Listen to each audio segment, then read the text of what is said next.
Ang lahat ng opinyon, pagtingin, pananaw o kuro-kuro ng mga bisita at panauhin o mga anchors o host sa programang ito ay sarili at tanging opinyon at pananaw ng mga nabanggit at hindi opinyon o pananaw ng Aliw Broadcasting Corporation, mga producers o mga namamahala ng Aliw Broadcasting o anumang organisasyon na affiliated sa network at kailanman ay hindi ine-endorso ng Aliw Broadcasting Corporation ang mga nabanggit na opinyon at pananaw sa programa. Pinoy, gising na! Alas 4:01. Mga balitang gigising sa'yo sa Pinoy, gising! Headlines. Ikatlong araw na po ngayon ng Burr Months at 3 sa buwan ng Setyembre 2025, midweek Wednesday, narito mga headlines. Pinoy, gising! LPA sa loob ng PAR lumalakas pa habang kumikilos pahilagang silangan. Pinoy, gising! Bahay ng pamilya Diskaya, bantay sarado ng Bureau of Customs. Ilang luxury cars na pagmamayari ng pamilya naglaho ngunit bumalik din. Pinoy, gising! Leyte, Representative Richard Gomez nagsorry kay Jack, nagsorry sa media. Pinoy, gising! Damay na si Jack doon. Sa ibayong dagat, mahigit 1,000 katao patay sa landslide sa Sudan. Pinoy, gising! Sa sports news, ating sports news ng Gilas Pilipinas boys talo sa New Zealand sa 2025 FIBA Under-16 o yung U16 Asia Cup. Pinoy, gising! Lalo na't nag-uulan ang mga perwisyong alulod ng inyong kapitbahay. Aber, pwede nyo silang pagsabihan at may karapatan kayo dyan. Alamin mamaya sa NBI, nako, bawal ito! Pinoy, gising! Totoo nga ba na may mga taong sanay na tumanggap lang ng effort pero walang intensyong suklian ito? Mamaya, let's prove it. Pinoy, gising! Bagong DPWH Secretary. Ang tinutukoy lang dito ay si Secretary Vince Dizon. Bibigyan daw ng tsansa mga kontraktor na sangkot sa substandard na mga proyekto. Aba, Pinoy, gising! i-verify natin yan mamaya kung fact or fake. Samantala sa mga showbiz news natin sa umagang ito, pagiging nepo baby ni Chris Aquino, pinusuan ng mga netizen. Pinoy, gising! At Carla Abellana napaiyak sa iniwang nasagasaan na aspin sa QZ Circle. Tayo nang isigaw ang sigaw ng sambayanan. Pinoy, gising! Bangon na, tayo na! Dahil ang dami nang nangyari. Alamin ang mga balita. Alamin ang mga latest. Live na live sa DWIZ News Nationwide. DWIZ News TV. At Aliw Channel 23. Nakalive din sa lahat ng DWIZ Digital Channels. Sino at ano ang mga pinag-uusapan sa lahat ng mga tumpukan? Sino ang mga trending at viral? Gisingin ang mga ugat, gisingin ang mga dugo. Kasama sina Daryl Justin at Larmaine Barreto sa Pinoy, gising! Yun ang araw Wednesday. Hindi bagay sa akin. Anong may gusto kong hindi maganda? Pasok mga gangsters, go! They see me rolling, Ano? they hating, patrolling and trying to catch me riding dirty. We're riding dirty. Catch me Riding dirty. Trying to catch me riding dirty. Trying to catch me riding dirty. Nagigits mo na yung pattern ng pagsasapag-uusapan natin dito, parang Daniel, di ba? Ganyan po yung tugtugan dun sa kung kayo ay kagaya ko na isang mahilig maglaro ng video games. So isa akong masasabi daw nila console baby, yung mga PlayStation, yung mga Xbox, yung mga Switch, yung mga Game Boy, yung mga DS. Opo, nalalaro ko po yung mga yun at may hilig ko talaga ako dun. Kumbaga minsan nagiging pastime ko yun. Kahit yung mga laro sa cellphone, pero ang pinagkaiba, hindi ako mahilig dun sa mga yung mga ML, yung mga Mobile Legends, mga Dota, naririnig ko lang yan. Pero malalaman edad ko, Counter-Strike, pinapatulong ko yun, pare. Mga Left 4 Dead, yan, yung mga Left 4 Dead, yung mga NBA 2K na yan, mga Call of Duty na yan. Opo, naglalaro po ako nun, ha. Ako'y may hilig at ginagawa ko yung pastime yan, lalo na kapag araw ng pahinga, o pagka sobrang stress, ayoko humarap sa computer kasi feeling ko ang dami kong kailangang i-edit o itrabaho. Ang ginagawa ko sa bahay, naglalaro ako nun, nakalagay yun sa isang lugar sa kwarto ko dahil may nakalagay akong TV doon. So, itong mga tugtog dito, itong Riding Dirty na to, naka-associate mo na lamang madalas to doon sa mga racing games. racing games. Ulitin ko. So ito yung mga Need for Speed, mga Gran Turismo, ano pa may mga Asphalt ba yung mga ganun. Oo. Yun yung mga title ng mga racing games. At pag sinabi mong racing games, hindi lang mga usual na sasakyan nandoon. Nandun ang mga sports cars. Hala! Andun din pare ang mga luxury cars. Oh my God. Kailangan ko ba may paliwanag sa inyo kung ano pag-uusapan natin ngayong umagang ito? Ando na mga sports cars, ando na mga luxury cars. Hindi kagaya pagpunta kahapon ng Bureau of Customs, dun sa lugar ng mga diskaya ng umaga, wala ho silang naabutan. Pero bago ako pumasok dito pare, may napanood akong interview sa isang news organization abogado ata ito ng mga diskaya na sinasabi niya naturalmente daw dun sa dami ng mga sasakyan na doon tas yung mga members of the family gagamit totoo nga naman alangan namang kung talaga ikaw kolektor at wala kang balak gamitin yun talagang nakatenggalan doon pero sinasabi niya na yung ibang mga sasakyan daw kaya hindi inabutan ng mga otoridad kahapon ay ginamit o di kaya pinapaayos o di kaya yun nga ginagamit ni-utilize pinapaayos hindi naman nandun lang daw sa paligid o di kaya nasa labas sa lansangan lang kasi may pangangailangan gamitin yung mga sports car Wow! at luxury car. Ha? Wow! So, intindihin na lang natin. Pero ang pagkakalam ko, parang nung halos nawala na ata ang media, kasi pumunta karamihan ng mga kaibigan natin sa media. Kahit tayo, DWIZ News, kaya nagkakamali si Jenny Flor, di ba? Si Patrol 38 pumunta doon kahapon. Dito lang yan, sa may Pasig, sa may gawing barangay Bambang, kung di ako nagkakamali. Kita-kita naman doon yung opisina at tatahanan ng St. Gerard Construction. Pumunta doon, walang naabutan, tapos nag-ambush press conference itong Bureau of Customs. Mga around 9, 10 in the morning. Pagpatak na alas 5, alas 6 ng gabi, nagsulputan bigla yung mga luxury car, bumalik sa garahe. Yun pala, yung BOC nandun, nakaabang, hinihintay na makabalik. Di ko lang napanood kasi kabuuan yung parang naging ambush interview o press conference nitong si Bureau of Customs na nandun sila kahapon. At isa pa sa mga natuklasan ko sa buong magdamag ay nagsorry na raw itong si Goma. Nagsorry na raw to sa mga kasamahan natin sa larangan ng pamamahayag. Sige.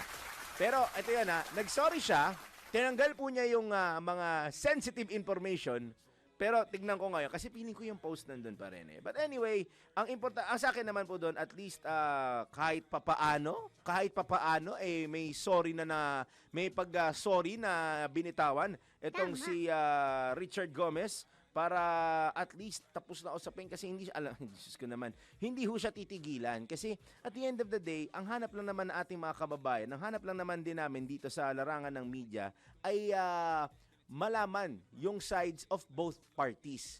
Kaya nga nagulat ang karamihan bakit may pa media spin na nagaganap. Akala namin dapat palang tugtog kung media spin pare na spin my head right round. Nagsorry ho siya.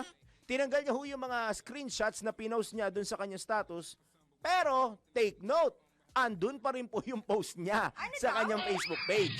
Wala lang picture. Hala! Andun pa rin yung post niya. Ayan, nandun pa rin po siya. Available pa rin po siya hanggang ngayon. Wala lang dun yung mga number, yung mga message na ng media na nanghihingi ng interview sa kanya, maging ang aming himpilan, damay na damay po doon, na aming kasama, damay na damay po doon sa nasabing insidente, itong naging pag-post ni Leyte Representative Richard Gomez tungkol sa naging kontrobersiya na nakatahi sa kanyang pangalan. Okay, that's good. Nag-sorry. Pero sana tinanggal niya na lang ng buo ito para tapos na ang usapan. At yung ilang gusto niyang paunlakan, dito may kaibigan. Kaibigan naman natin si Congressman Richard Gomez. Alam ko, kaibigan siya ni... marami siya kaibigan dito Kasama niya, kaibigan niya si Senyor. Nakabut ako sa Senyor. Kaibigan niya si Senyor. Kaibigan niya si Boss Conrad Banal ng Karambola.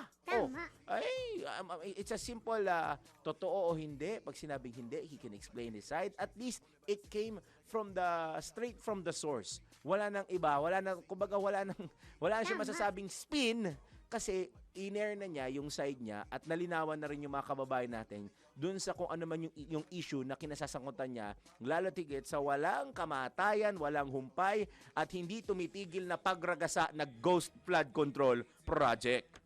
Trolling and trying to catch me riding dirty. Kaya mag-ride dirty. Ay, hindi pala ako mag-ride dirty. Mabait ako mag-drive ng sasakyan. Di ba, Jen? Di ba, Jen, mabait ako mag-drive ng sasakyan? Alam ni Jen yan, Isa sa mga madalas kong pasahero yan, pero hindi papunta ng probinsya. Papunta ng kainan. Sana 11 minuto na, makalipas ang alas 4 na magandang midweek Wednesday morning. Parang may binilin sa akin si Kuyang tuloy. Ayan, si Mima may binili na magbabati lang ako na mabilis kay Sir Ronald Dumapal.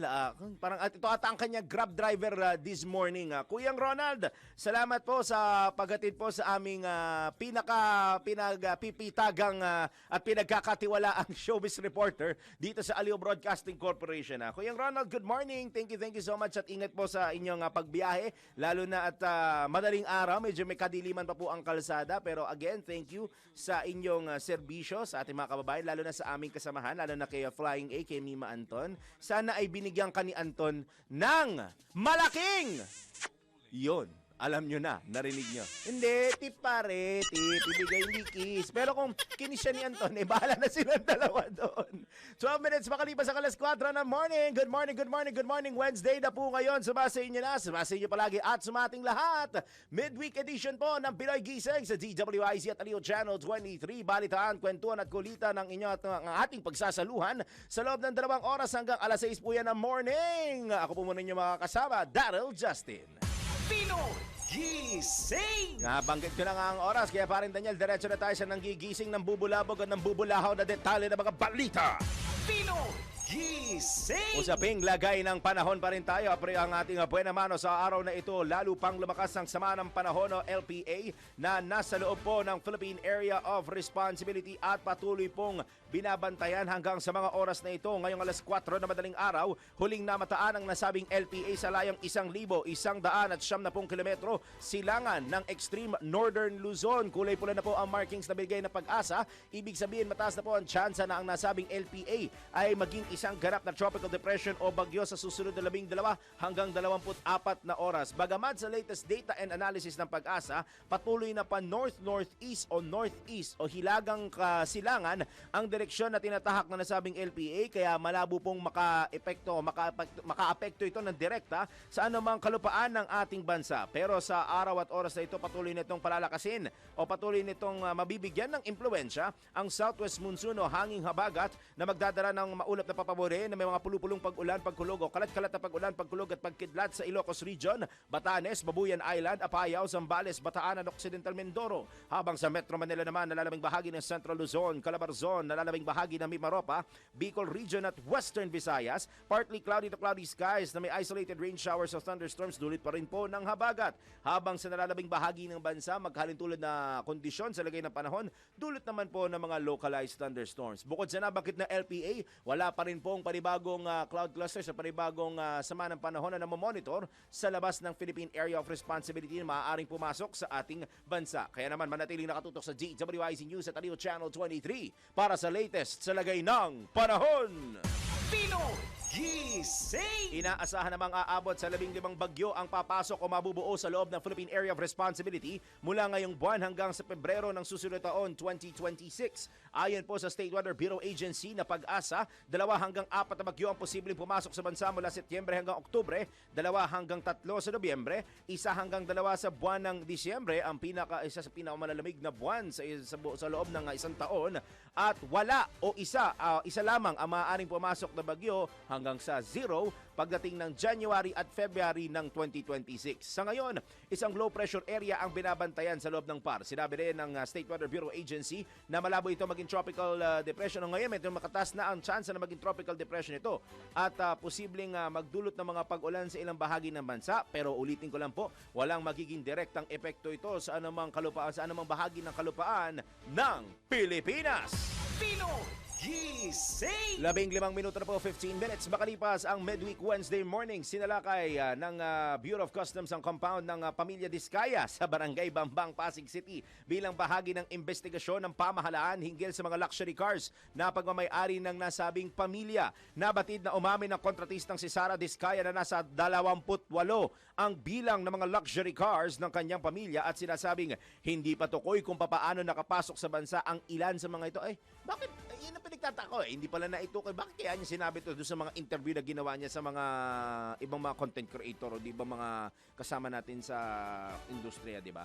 Naglaho ang karamihan sa mga sasakyang pagmamay-ari ng mga diskaya ng abutan ng tauhan ng BOC ang garahe ng naturang compound. Ngunit, bumalik din ang ilan sa mga ito kagabi. Samantala, nanawagan ng nakalaban ni Sara noong nakalipas na eleksyon na si Pasig City Mayor Vico Soto, natutukan sana ng pamahalaan ang investigasyon hinggil sa mga anomalyang flood control projects kung saan sangkot ang mga kumpanya ng pamilya Diskaya.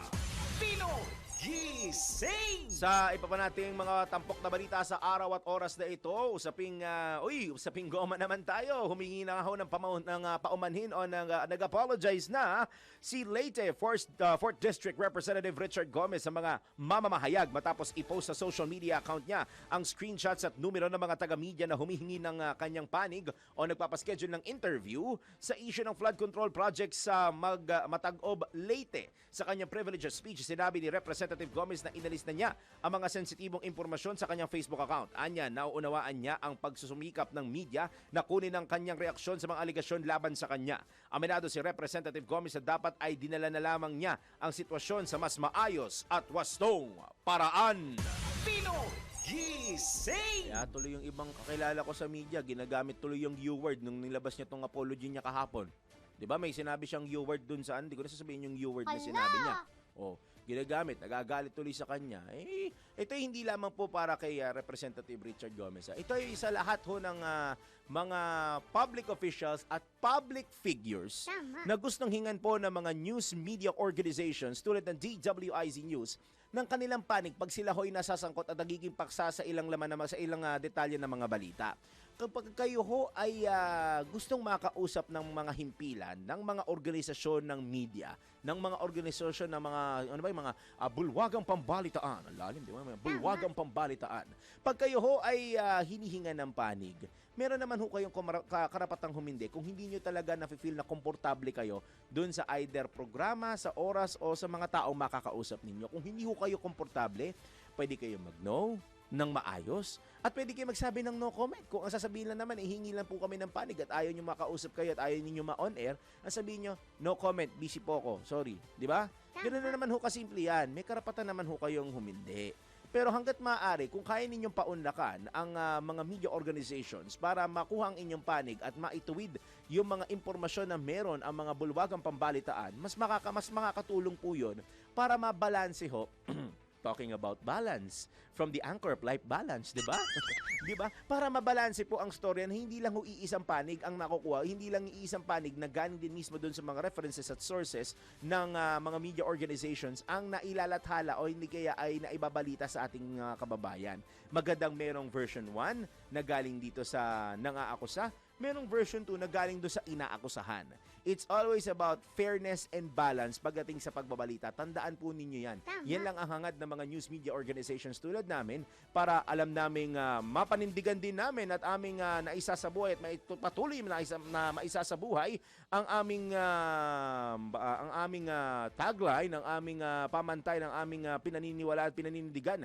Lalo na dito sa DWIZ News na bukod sa kami naglilingkod ng tama, kami po palaging nagbabalita ng tama. Gising! 19 na minuto na po, 19 minutes makalipas ang alas 4 ng morning. Sa iba pang paksa ng balita sa araw at oras na ito, isiniwalat ni Senate President Pro Tempore Jinggoy Estrada na aabot sa 80 ang mga sasakyang pagmamay-ari ng mga mag-asawang diskaya at mga construction companies nito. Sinabi ni Senador Estrada na mula sa 80 sasakyan, 4 na po ang luxury vehicle. Taliwas sa sinabi ng contractor na si Cesara Diskaya na sa pagdinig ng Senate Blue Ribbon Committee na 28 lang ang kanyang luxury vehicles. Ayon sa Senador, 63 mula sa kabuuang bilang ng sasakyan ng pamilya Diskaya ay nakarehistro sa Land Transportation Office. Kabilang dito ang Rolls-Royce Cullinan. Rolls-Royce Cullinan. Wow! Ayun pala yan eh. Sa mga nanonood sa Channel 23 at DWIZ News TV yan. Pinapakita ni JM, lagot ka JM, bigang ganun eh. No? Yung mga sasakyan, ayan, minarkaan na po ng Bureau of Customs. O isa dyan na yung Rolls-Royce Cullinan, Bentley Bentayga, Bentley Bentayga, and GMC Yukon Denali. Meron pang Cadillac Escalade. Alam mo, pag nakikita ko yung Cadillac Escalade, yun talagang ride and dirty yung pumapasok sa isip ko. Mercedes-Benz Wagon G63 at ang Range Rover Evoque. Ayun, talagang hindi nyo makikita basta-basta ang mga nasabing sasakyan na yan sa anumang parte ng ating bansa. Binigyang diin ng Senate President Pro Tempore na nakakalula na ang yaman ng mga Diskaya. Pinoy Gising! Sa iba pa nating mga balita, ipinasampina na ng House Infra Committee ang 5 contractor na ng isnab sa katatapos lamang ng pagdinig nito kaugnay sa maanomalyang flood control projects. Ito'y sa pamamagitan ng mosyón ni Manila 3rd District Representative Joel Chua na sinigundahan ng iba pang mga kongresista. Kabilang sa mga ipinasampina ay ang mga kanatawan mula sa Royal Crown Monarch Construction and Supplies Corporation, Sims Construction Trading, Alpha and Omega General Contractor and Development Corporation, pamilya naman ng Alpha and Omega, tsaka yung St. Timothy Construction Corporation, kung sino yan. At pati itong Wawaw Builders Corporation. Si Wawaw Builders ba yung ginagawang katatawanan ngayon online? Alam ko si Wawaw Builders yan, di ba? Wawaw Builders. Sige. Kabilang po sa mga ito. Kabilang sa mga ito ang 15 kontraktor na pinangalanan ni Pangulong Ferdinand Marcos Jr. na nakakubra ng pinakamalalaking pondo para sa flood control projects ng pamahalaan. Congressman Chua first before Congressman Abad. Mr. Chair, I move that we issue a subpoena to those contractors who did not attend in today's scheduled hearing. If I hear a second, please. Second. Motion has been seconded. Any objections? Hearing no objections, the motion is carried. Subpoena will be issued to contractors who did not attend today's hearing. Ayun, inihampas na pala ni Terry Ridon ang kanyang gavel. Ayun, yan po ang tinig.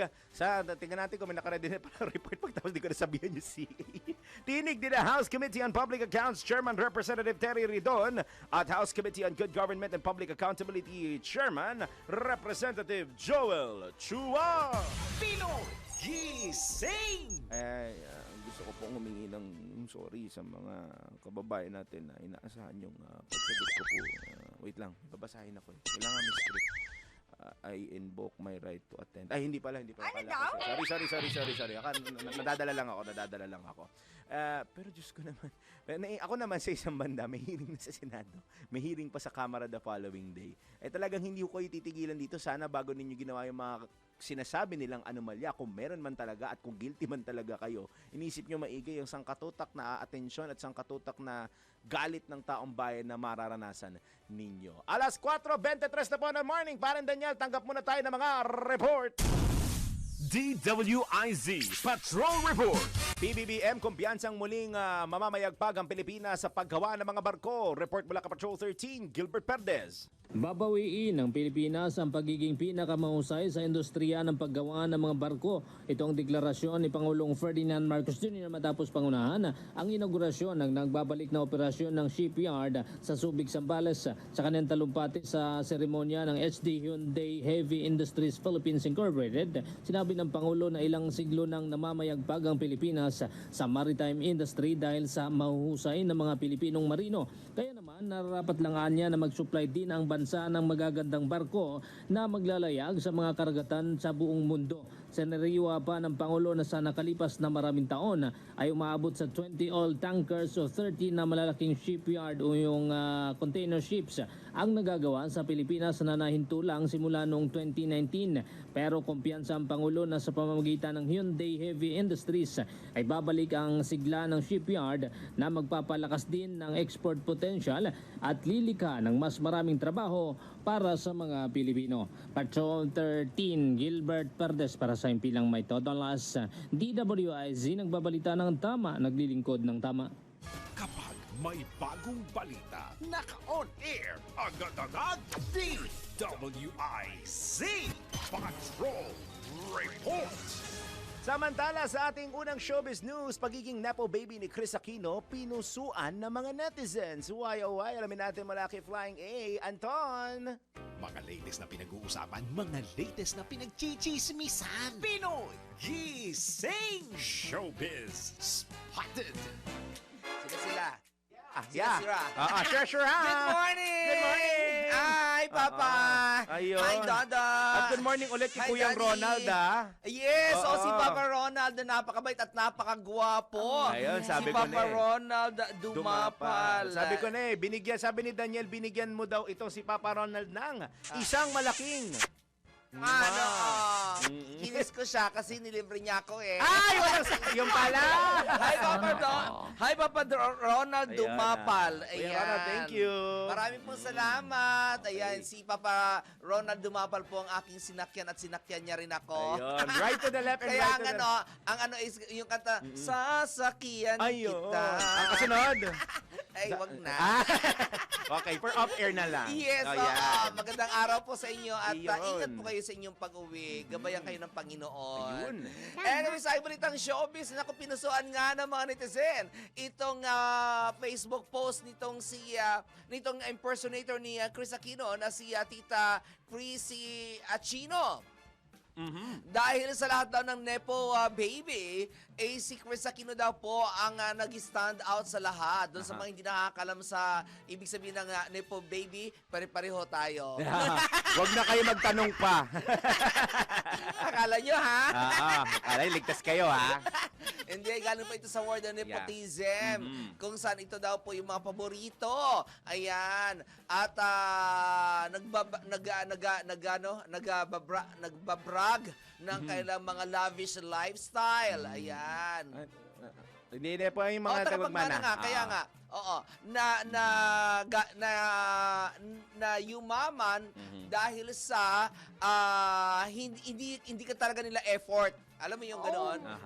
Mostly, inaano po ito, kinakabit ito sa mga nasa entertainment industry. Yan, yung Nepo Baby na yan. Anyway, ito na po mga kaibigan, no? Ayon dito kay Tita Chrissy Aquino, hindi daw maikakaila na si Chris Aquino nga ang talaga namang nag-stand out sa mga Nepo Baby na ito. Although hindi naman talaga, well, of course, galing sa minana nitong si Chris Aquino ang kanyang of course, ang kayamanan ng kanyang mga magulang, pero gumawa din naman talaga ito ng sarili niyang ng kanyang sariling paraan para talagang naman magkapera. Kasi nung panahon ni Chris, talaga namang kabi-kabila ang kanyang mga TV show. Di ba kaya nga siya tinagurian ng Queen of All Media eh. May movies diba? pa. Ang movies niya puro blockbuster. Yes. Di ba? Kaya siyang tinaguriang horror queen. Di ba? Kahit na alam mo yung nakakairita yung kanyang tili. Tapos di ba may nalala pa ako isang movie niyo, ano ba yun? Yung Crazy Rich Asians ba yun? Yeah. Doon siya, di ba? Meron siyang cameo role. Cameo role, oo. Pero talagang yung pumatok talaga sa kanya yung mga horror movies Feng Shui. talaga. Yes, yan, totoo yun. Tapos yung magkasama silang dalawa ni Rene Requiestas, di ba? Yun yung mga pelikula, yung mga horror at saka mga comedy. Ayan. Anyway, ito nga raw, hindi rin daw maikakaila na itong paiging pero yung paiging Nepo Baby daw nitong si Chris Aquino nag-stand out siya dahil sa paiging transparent ito, lalo na sa pagbabayad dito ng buwis.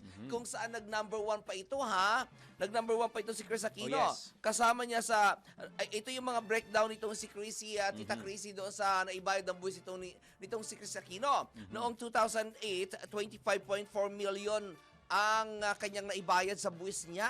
Laki, no? Yep. Siya ay nag-top 8 sa mga nagbabayad ng buwis. Sa noong 2010, 32.3 million. Nag-top 17 siya. Noong 2011 naman ay 49.87 million ang binayad niya sa gobyerno, ha? At dito siya nag-top 1. Ngayon, noong 2014, ay umabot po ng 54.53 million. Top 6 naman siya. At noong 2015 naman ay 61.74 million. Grabe. O, di ba? Talagang right on the dot ang mga binabayad na taxes. Correct. Oo. At doon sa loob lamang ng 5 taon na yon, nakapagbayad si Chris ng 322,98,558.74. Oh, pesos. on the dot, ha? Grabe. Parang, di ba, magkano ba? Nasa hundreds, mga 100, 200,000 ata per person ang utang natin sa buong buhay natin, di ba? Yes. Kung tutusin. Oo. Si Chris, ang dami niya ng inabunuhan dyan. Correct. Marami na inabunuhan. Diba? Totoo yun. So siya wala ng utang. Yan, oo. Wala ng utang kanyang Exactly. pamilya. Ayan, so yun ang hindi alam ng mga tao, no, na yung itong si Chris Aquino talagang talagang nagbabayad talaga ito ng buwis. Ang sumunod sa kanya nagbabayad ng buwis itong si Vice Ganda. Oh. Oo, nakasama lagi si Vice Ganda sa top 5 sa mga nagbabayad ng buwis. So, going back kay Chris Aquino, so sabi nga ni Tita Chrissy Aquino, hindi matatawaran ang pagmamahal itong si Chris hindi lamang sa kanyang pamilya kundi sa bayan na rin dahil nga sa very transparent at talagang updated ang pagbabayad dito ng kanyang mga buwis. Ayan. Yun. Okay. Don't forget your taxes, ha? Oh yes, oo. Parang hindi nagkaroon ng issue itong si Chris Aquino sa buwis, no? Parang kasi nga ano siya talaga nagbabayad talaga siya kaya maano talaga. Walang problema sa kanya. Okay, so yun ang muna aking balitan showbiz at balik na muna sa iyo, Dada. Maraming salamat, Mima Anton, sa iyong showbiz news. At salamat kay Chris sa kanyang pagbayad na pag-abono sa taong bayad sa kanilang mga buwis. Sa oras po natin na alas 4:32 na ng morning, iba pa mga balita sa pagbabalik ng Pinoy Gising! Balik po ang Pinoy Gising sa oras sa 4:35 ng morning. Speaking of morning, good morning, partner! Good morning, everyone. Looking forward to Friday. Charot. Di ba sabi ko nagkukuntuan tayo kapon over yeah. at lunch na Monday pa lang ang dapat na nilook forward na ay Friday. hindi specifically Friday, weekend nga eh. Ako Friday naman. Para may konting banat-banat.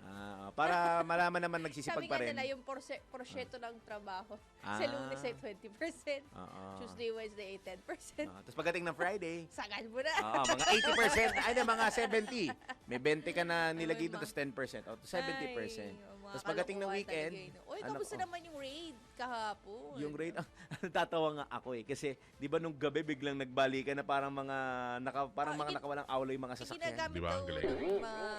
Yung sinabi na abogado yung nagsabi nun, di ba? ng mga kamag-anakan. Oo, na ginagamit yung iba, Parang madami pa rin pinamaintenance. tambay doon na Hanggang na mga ngayon. kabaro.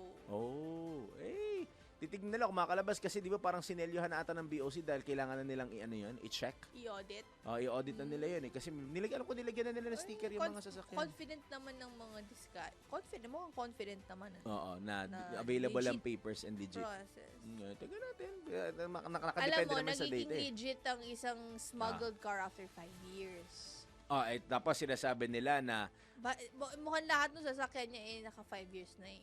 feeling ko, tingnan natin yung listahan kasi may ilan doon na feeling ko less than 5 pa eh. Feeling ko may ilan. Hindi marami pero may Alam ilan. mo yung kalakaran dyan gano'n, no? Mm-hmm. Yung pagtanggap nung pagpasok ng sasakyan, Yes. may concessionaire. Yung mga yan, sira ulo. At ang mga agawa, shems sila na, shems. Mga shems kayo. Mga blip kayo. mga shim kayo. Bago pa uminit ulit mo, Naalala ko na bago pa iba masabi mo. Ito na nga. Tawag na lang tayo ng Patrol Report. DWIZ Patrol Report. Ito na nga, kaugnay nung pinag-uusapan natin, investigasyon ng BIR at BOC sa mga sangkot sa mga maalumalyang flood control project abay pinabibilisan. Alamin natin kung sino yan mula kay Patrol 19 na Celi Ortega Bueno. Inatasan ni Finance Secretary Ralph Recto ang Bureau of Internal Revenue at Bureau of Customs na bilisan ang investigasyon sa mga kontratista at iba pang nasasangkot sa mga ghost at substandards na flood control projects. Ayon sa Kalim, walang deadline ang BIR at Customs pero dapat ay agaran ng kanilang maging aksyon. Ginamit ang pagkakataon ni BIR Commissioner Commissioner Lumagi ang pagdalo sa Senate Blue Ribbon Committee hearing para magpapirma ng BIR Letter of Authority sa mga nagsidalo rin na nagmamay-ari at nangangasiwa ng top 15 flood control project contractors na pinaimbestigahan ng Pangulo. Ang Letter of Authority ay official document ng BIR kung saan binibigyan ang revenue officers o ang kinatawan nito ng authority para suriin at i-audit ang financial records at book of accounts ng taxpayer. Na-search na rin anya ng Bureau of Customs ang mga luxury cars na mga diskaya. Ayon kay Recto, napag-usapan nila ang dapat gawin ng BIR Customs para matiyak na nagbayad ng tamang buwis sa mga kontratista. Sa isang banda, sinabi ng kalihim na kung walang ghost at iba pang corruption sa flood control projects, baka napaabot sa 6% ang paglago ng gross domestic product o na ekonomiya noong nakaraang taon. Kung nagamit din anya na matino ang mga pondo, maaaring may 45,000 hanggang 100,000 na nalikha na bagong trabaho. Ayon kay Recto, nagtutulungan sila ng ekotibo at Kongreso para matiyak na hindi na mauulit sa 2026 budget ang mga nakita na mga insertion o hindi tamang allocation ng mga pondo gaya ng pondo na napunta lang sa ghost flood control projects. Si Recto ay dumalo kahapon sa ginawang briefing ng Development Budget Coordination Committee o DBCC sa mga senador kaugnay ng panukalang 2026 budget. Ito si Patrol 19, Sally Ortega Bueno, para sa impilang metodong lakas sa DWIC. Nagbabalita ng tama, naglilingkod ng tama. Kapag may bagong balita, naka-on air, agad-agad, DWIZ Patrol Report. Talaga? Uy, tawag po tayo ng isang patrol report. Mula sa birthday boy. Birthday boy! Ay, Customs nakipag-ugnayan na sa HPG at LTO para i-alarma ang mga imported na sasakyan ng Pamilya Diskaya. Naku po, may paghunting. Alamin natin yan mula sa nagbo-birthday, Patrol 45, Raul Esperas. Nakipag-ugnayan na ang Bureau of Customs sa Highway Patrol Group, gayon din sa Land Transportation Office o LTO upang ilagay sa alarma ang mga sasakyan ng Pamilya Diskaya, gayon din ang pag-aari ng St. Gerald Construction matapos ang isinagawang raid ng Bureau of Customs sa tahanan ng Diskaya sa Pasig City. Sangayon kay Customs Commissioner Ariel Nepomuceno, ito ang kanilang napagkasunduan, gayon din ang Land Transportation Office at Department of Transportation upang maisilbi ang warrant na inisyu ng korte sa 12 sasakyan na pinaniniwalaang hindi nabayaran ang tamang buwis. Merong hanggang alas 12 ng tanghali ngayong Miyerkules ang Pamilya Diskaya upang ipakita ang kanilang mga dokumento at patunayan na ito ay nabayaran o nabili sa tamang paraan at nabayaran ang kaukulang buwis para sa mga imported na sasakyan. Kaya sinabi ni Commissioner Ariel Nepomuceno na sino mang magkakanlong dito ay maaari ring kasuhan ng ating pamahalaan. Raul Esperas, Patrol 45, nagbabalita ng tama. Naglilingkod ng tama sa impila may todo lakas, DWIC. Kapag may bagong balita, naka-on air, agad-agad, DWIZ Patrol Report. Happy birthday, Patrol 45! Happy birthday, Maraming Kuya! salamat. Sana makaabot ngayong araw ang iyong pambara dito. Hindi tapos may isa pa, Kuya, sa darating na Sabado. Kaya, Kuya, ang Patrol 45, nagbabalita ka ng tama, naglilingkod ka ng tama, at sana'y pakainin mo kami ng tama. Yan! Happy birthday, Kuya Raul! Happy birthday! Samantala, ronda naman tayo sa probinsya. Ronda Probinsya. Lalaki sa bayan ng Bana, Ilocos Norte, arestado sa ikinasang drug by bust operation. Alamin natin ang detalye mula kay Kuya Ronald Idol Domingo. Matagumpay na naresto ang isang 43 anyos na lalaki sa isinagawang anti-illegal drug by bust operation sa Barangay 17, Tabtabagan, Bana, Ilocos Norte at tinaguriang high value individual. Na-recover mula sa suspect ang 3 gramo ng hilang shabu na nasa 3 kitchen plastic sachet. Sa kasalukuyan, ang suspect ay nasampaan na ng kaukulong kaso sa paglabag ng Republic Act 9165 o Comprehensive Dangerous Drug Act of 2002.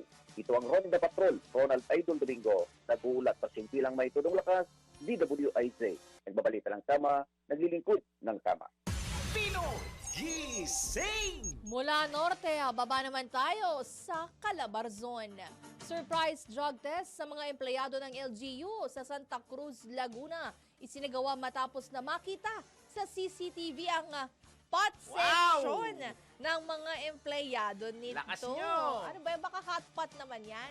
Pwede naman. Oo. Ha? Hindi natin alam. Pero Wala, pot lang nakalagay. pot session lang naman. Oo nga. Ano ba Wag ako mambash ka agad. Pero alamin natin. Pero grabe yan ha. Kung Oo, ano ha? yan ha. Nako. Kung totoo yan ha. Bantayan mo yung kuyang, ha? Alamin natin ang detalye mula kay Kuyang Arman Campbell. Good morning! Good morning, Kuya Daryl, at good morning, Ate Maine. Ikinatuwa ng libu-libong residente ng Santa Cruz, Laguna ang naging direktiba ni Santa Cruz, Laguna Mayor Benjo Agaraw na sumailalim sa isang drug test ang lahat ng kawani ng nasabing LGU. Bunsod niya isang video na nakita sa CCTV footages kung saan nagsasagawa di umano ng pot session ng hindi tinukoy na bilang ng mga empleyado. Ang nasabing direktiba ay ipinahayag ni Mayor Benjo Agaraw kahapon sa kinuwang flag ceremony sa Santa Cruz, Laguna Municipal Hall. Ayon kay Mayor Benjo, hindi siya mangingiming tanggalin sa serbisyo ang mga naturang kawani kung sakaling magpositibo ang mga ito sa isinagawang drug test ng Department of Health. Sinabi pa ng buting alkalde na hindi siya titigil hanggat hindi nawawala ang nasabing salot na droga sa kanyang nasasakupan. Samantala sa record ng PIDEA, marami pa rin local government unit dito sa Laguna na ang ilang empleyado ng mga ito ay nagsasyabu tuwing merong silang trabaho.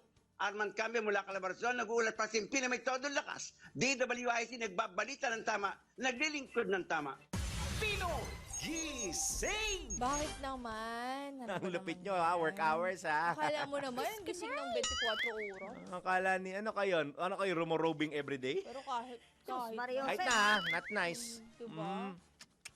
Bad example, ha? That's not nice. Samantala, dako naman tayo, bandang Naga, dalawang suspect na may magkahiwalay na kasong acts of lasciviousness at sexual assault sa Camarines Sur. Ayun, naaresto. Alamin natin ang detalye mula kay Kuyang Melvin Machado. Kasong acts of lasciviousness ang kinakaharap ng suspect na si alias Lolo Islao, 65 years old, magsasaka at residente ng Lupi, Camarines Sur. Nahanap ng tracker team ng Lupi Municipal Police Station ang suspect sa Daet, Camarines Norte. Kailangan ni Lolo Islao ng 200,000 pesos para pansamantalang makalaya. Sa bayan ng Pili, Camarines Sur, 2 counts of sexual assault naman ang kinakaharap ni alias Jeric, 24 years old, residente ng Zone 3, Barangay San Isidro, Pili, Camarines Sur. August 27, 2025 nang ilabas ng RTC Branch 8 Family Court ang kanyang warrant of arrest. Gaya ni Lolo Islao, nangangailangan din ng 200,000 pesos na pampiyansa si alias Jeric para pansamantalang makalaya.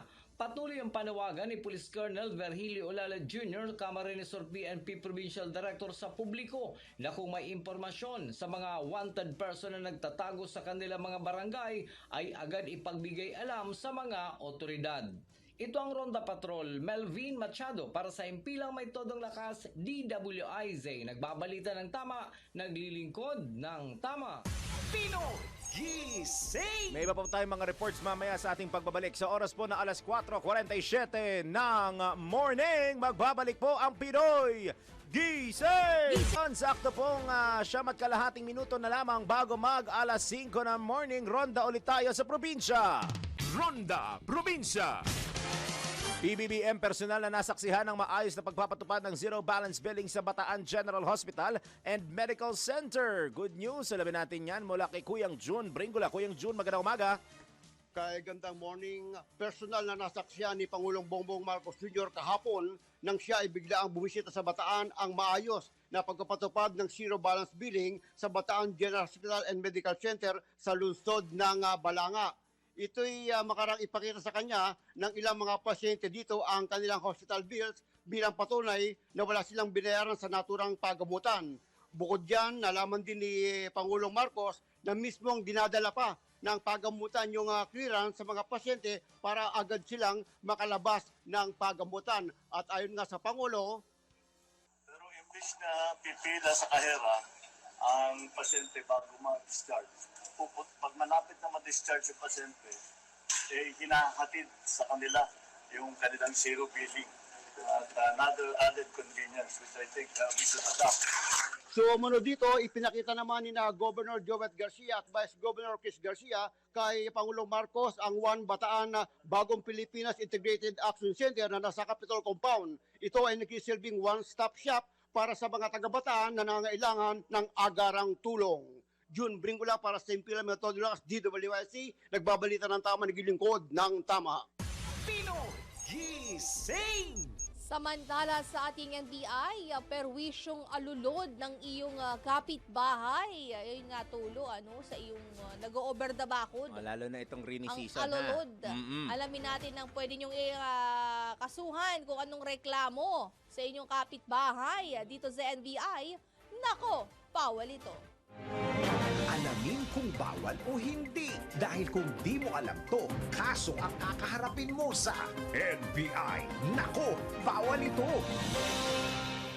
Perwisyong alulod ng kapitbahay nyo? Nako, bawal ito. Hindi gaya ng sa mga subdivision. Maraming kabahayan sa Pilipinas ang very close o dikit na. Kaya madalas kapag umuulan, talsikan ang tubig sa iyong bakuran. Sobra ka bang napeperwisyo na sa alulod ng iyong kapitbahay? Dahil lahat ng tubig ulan, diretso sa iyong tahanan. Nako, alam mo bang bawal ito? Ayon sa Article 674 ng Civil Code of the Philippines, responsibilidad ng isang may-ari ng bahay na siguraduhin sa kanyang lupa, sa kalsada o sa pampublikong lugar babaksak ang tubig ulan mula sa kanyang bubungan at hindi dapat sa lupa o bakuran ng kanyang kapitbahay. Ayon sa batas, kung sa sariling lupa naman babaksak ang tubig, dapat din siguraduhin ng may-ari na hindi ito makakapinsala sa katabing lupa o sa kapitbahay sa oras na may napinsala dahil sa hindi maayos na paglalagay ng alulod. Pananagutan ito ng may-ari ng bahay. Kung problema mo rin ito, huwag nang magdalawang isip na dumulog sa tanggapan ng inyong barangay. Kaya mga kabarangay, huwag selfish para iwas gulo. Isipin ang mga kapitbahay para iwas perwisyo. Para hindi ka rin masabihan ng, nako, bawal ito.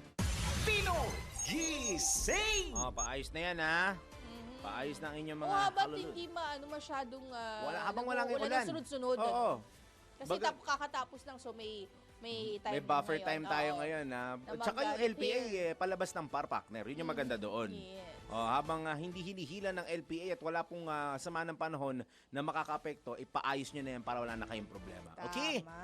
Siya. Anyway, sa ating showbiz, Carla Abellana napaiyak sa iniwang nasagasaan na aspin dyan po sa may QC Circle. Ano nangyari? Siya ba nakasagasa? Tawagin mo na to. Alamin natin ang detalye mula sa ating Mima Anton. Mga latest na pinag-uusapan, mga latest na pinagchichismisan. Pinoy Gising! Showbiz Spotted! Ito na! Ay, wala pa pala. Ito na! Asa na, lolo nyo? Sige natin. Ha? Ayan na. Ito na, Anton! Mabilis na lirik, Ito na! Ayan na. Nako, asa ang balita ko? Ayan. Carla Abellana. Carla, si Patron Kasi ako Saint. ng Viva Maxi. Yan! Wala pinipiling oras? Ang ganda ng shirt niya. Oo nga Penguin. Penguin.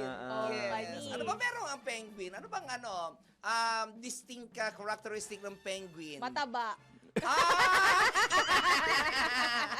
Ay, hindi, ang penguin, hindi sila, ang father ang nag-aalaga sa kanyang baby at hindi sila kumakain. Talaga? Oo, hindi sila kumakain. Yun ang pagkakalam ko sa penguin. Hindi kumakain ng kanilang ama hanggat hindi na pipisa yata yung itlog. Oo. Tsaka sila lang ata kayang tumagal sa snow na pagkatagal-tagal na panahon. Kundi nagkakamali sila lang, di ba? Oo, parang ganon.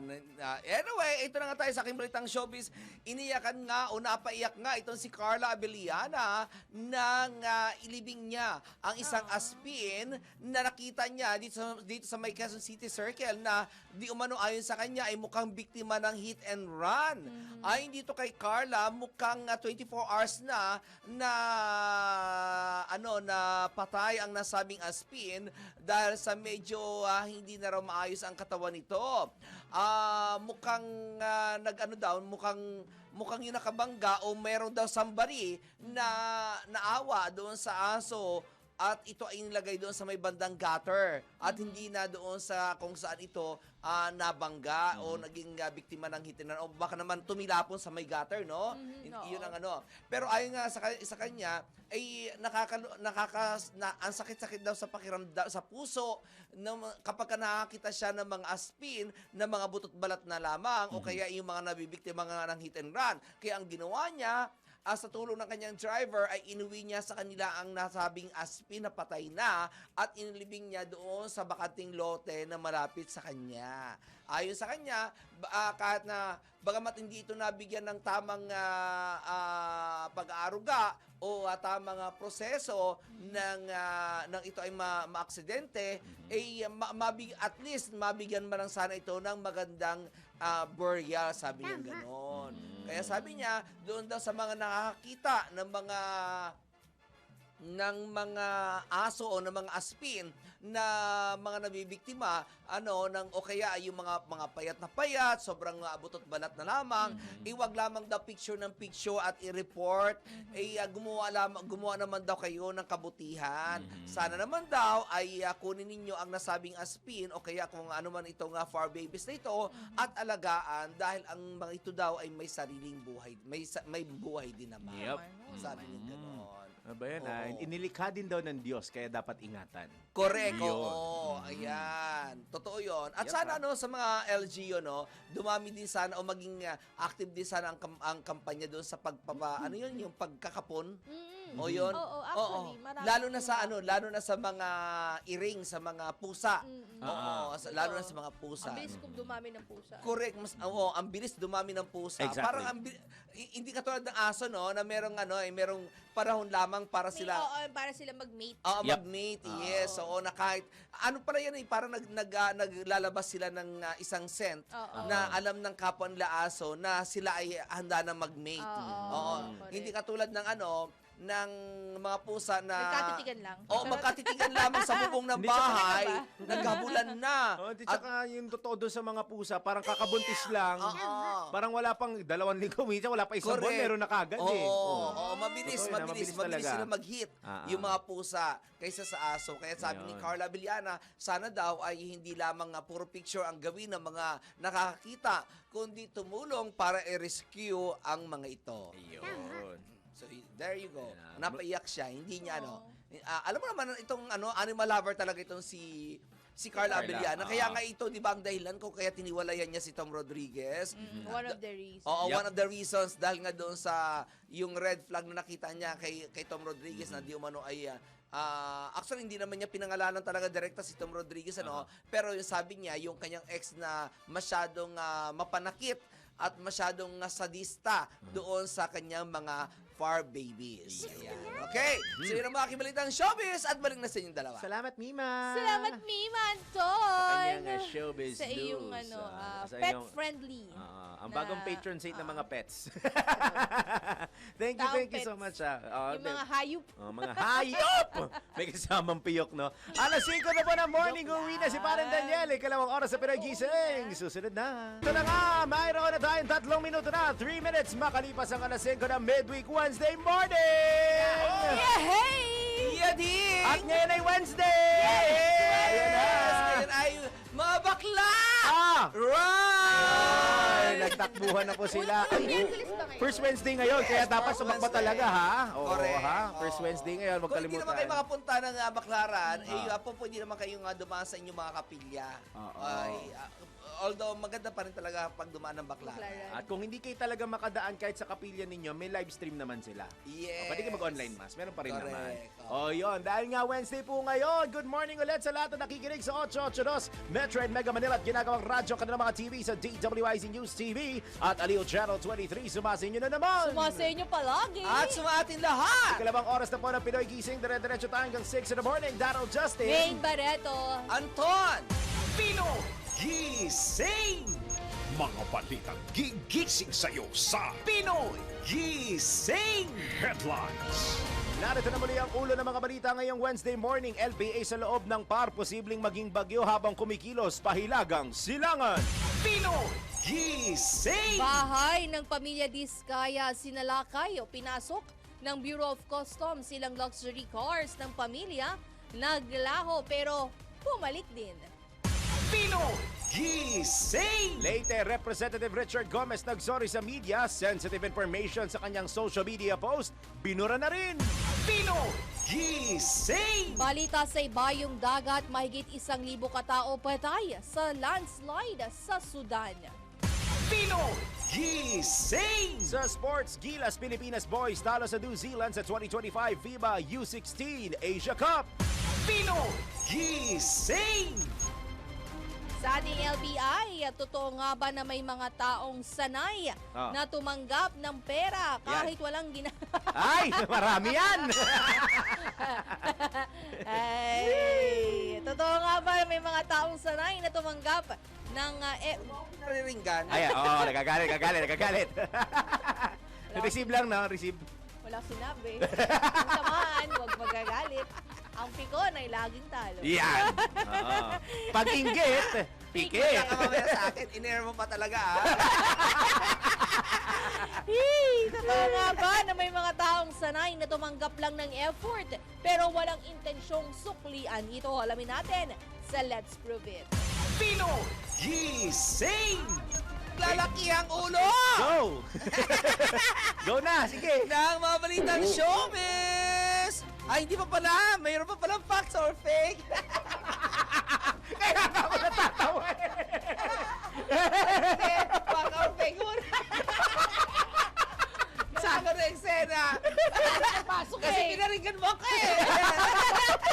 Ganti-ganti yan, no? Kaya sabi ko, sige, go! Facts or fake muna. Sige. Sa factor fake, bago DPWH Secretary, bibigyan na ng chance sa mga kontraktor na sangkot sa substandard project. Alamin natin mamaya kung factor fake! Gising! Ay, kasi naman, hello, alam mo naman ang sagot doon sa fact or fake na yan eh. Di ba? Bibigyan mo pa ba ng chance sa mga kontraktor sa sangkot sa substandard project o hindi ka naman TNGA? Di ba? So, alam mo na talaga sagot. Fake! Wag na nating alamin mamaya. Sayang ang oras. Sino ka naman gumawa ng fact or fake na ito? Si Gia. Sige, gumawa Giya, yan. ikaw talaga giya ka, ha? Alam mo ba, binago ko pa ngayon. Alam mo yung una dyan? Ano na kami? Mamaya na. Hello, kailangan mo ba i-memorize yan? Sabi, ibig naman yung secretary, hindi na pagbibigyan. Lamang. Pinano ko na lang eh. Medyo, ay sige, pwede na rin pakinggan. Ganun din naman eh. Isa ng ending eh. Oo. Parang fact or fake, ang mga lumpo ba ay pwede maglakad? Pero mga ganon. Di ba? Grabe ka sa mga... Uy, Malay mo easy. naman ako sa therapy. Oo. Lasing ka ba? Oo, di ba? Oo, but anyway, sorry po doon sa ha. Pero kasi ito yung... Anyway, saan bang naglalaki ang ulo? Hindi na may paliwalag yung sarili nyo. Si Andy Eigenman, inamin na naka-move on na sa pagkamatay ng ama pero hindi nakakalimot. Gising! Isa pa malaking ulo! Pwede na lamay! Nang mga balitang showbiz, si Gigi Dilana may healthy regimen, tama ba ako? Regimen, yes. Regimen, matapos makaligtas sa, di ba regimen yun? Hindi regimen yun. Hindi kita na naman to. Bala ka dyan.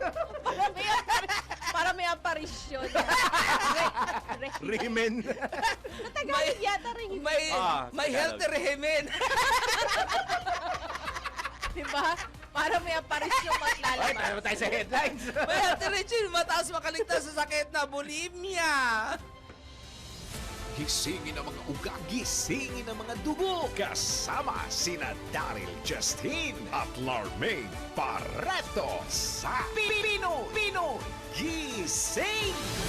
Nakalabas na po si Anton. Isa lang ibig sabihin, pwede na tayong dumiretso, no? Sa oras natin, 9 na minuto na po. 9 minutes makalipas ang alas 5 ng Wednesday morning.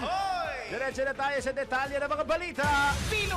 Gising! Nagkainitan sina Iloilo 1st District Representative Janet Garin at Navotas Representative Toby Tiangco sa investigasyon ng House Infra Committee kaugnay sa maanumalyang flood control projects. Nag-ugat ang pagtatalo matapos maghain ng mosyon si Caloocan City Representative Edgar Erice na sinigundahan ni Davao City Representative Isidro Ungab. Layo ng motion na imbitahan ng mga kapwa mambabatas na maging resource person para ipaliwanag ang sinasabing insertion sa budget ng Department of Public Works and Highways o DPWH. Gayunman, nakiusap si Representative Garin na huwag nang ituloy ang motion at tanungin na lamang ang mga dumalong resource person. Dahil dito, question ni Representative Tiangco ang pagtutol ng Iloilo Congresswoman. Yun nga ang problema, no? Nung unang ginawa to, I was against it. How can we investigate ourselves? That is the primary question.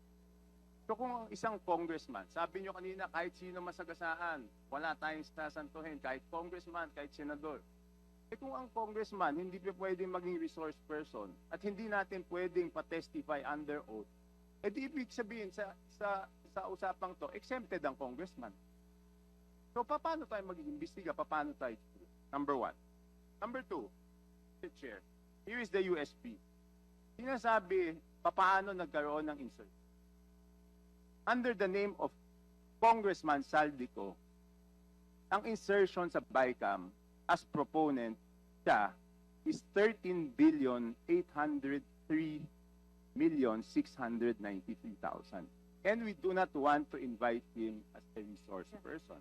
Mr. Chair, sorry. Comsec, can you show this para lang sabihin hindi ako Mr. Chair, with nagsimbento? due courtesy. Wait, I have the floor. Yeah, I have the floor. Yeah, but I have the floor. No, Mr. I Chair. have the floor. Just to, on the I have record, the floor. On the record. Ayun. Nasa kanya nga yung floor, di ba? I have Bigay the ang floor. Ay, bigay ang floor sa dapat Kay na may Kong hawak ng Toby. floor. Okay, yan. Napakinggan ninyo ang floor, napakinggan nyo ang tinig ni Nanabotas Representative Toby Tiangco at Deputy House Speaker Janet Garin. Pino Gising! Samantala, iginiit naman ni mamamayang Liberal Party List Representative Leila de Lima na dapat ipatawag sa pagdinig ng House Infrastructure Committee sina dating Senador Grace Poe at ako Bicol Party List Representative Elizalde Co. Nabatid na si Representative Co ang nagsilbing chairman ng Committee on Appropriations o kung tawagin yung APRO.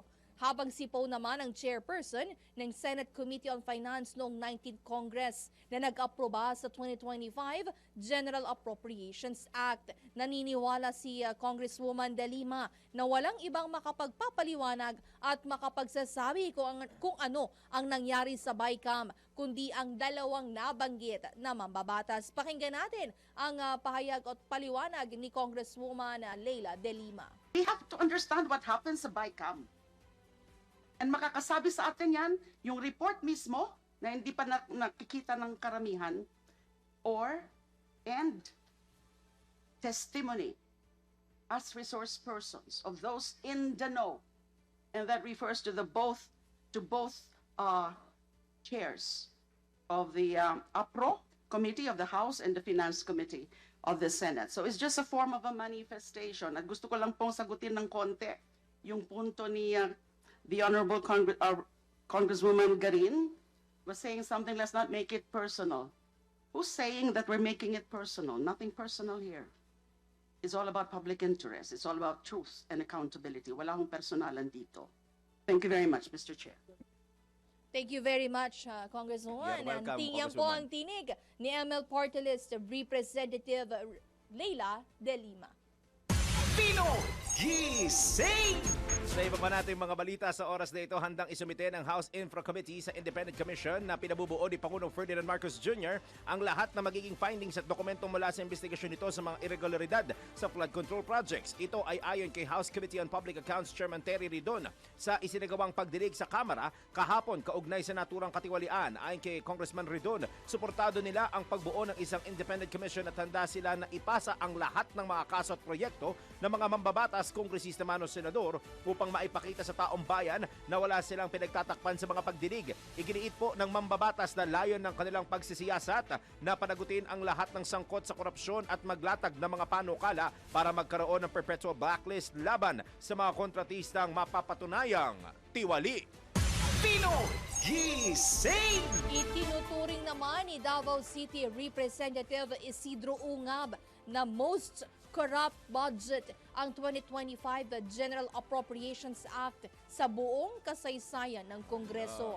Sinabi ito ni Representative Ungab sa pagdinig ng House Infrastructure Committee kasabay ng pagsuporta sa mosyon ni Caloocan na Congressman Edgar Erice na imbitahan sina Ako Bicol Party List Representative Elizalde Co at dating Senadora na Grace Poe bilang resource persons para magpaliwanag sa sinasabing insertions sa budget ng Department of Public Works and Highways. Nabatid na si Congressman Co ang chairman ng House Appropriations Committee nang aprubahan ang 2025 GAA, habang si Poe naman ang chairperson ng Senate Committee on Finance. Nag-ugat ang investigasyon matapos tanungin ni Congressman Erice si dating DPWH Secretary Manuel Bonoan kung saan nanggaling ang insertions sa budget ng ahensya noong 2025. Pinoy Gising! 15 minuto na po, 15 minutes makalipas ang alas 5 na Wednesday morning. Inulunsad na rin ng Department of Agriculture o DA ang pagbebenta ng 20 pesos kada kilo ng bigas sa mga jeepney at tricycle drivers sa susunod na buwan. Aba, malaking tulong na sa kanila ito ha. Gayunman, ayon sa DA, magsasagawa na sila ng initial rollout ng mas pinamurang bigas sa 5 pilot area sa Setyembre a 26, partikular sa Navotas City, na aabot sa 4,000 ang accredited drivers. Parang maganda patutukan yan kay Mama Bet ha, Navotas pala.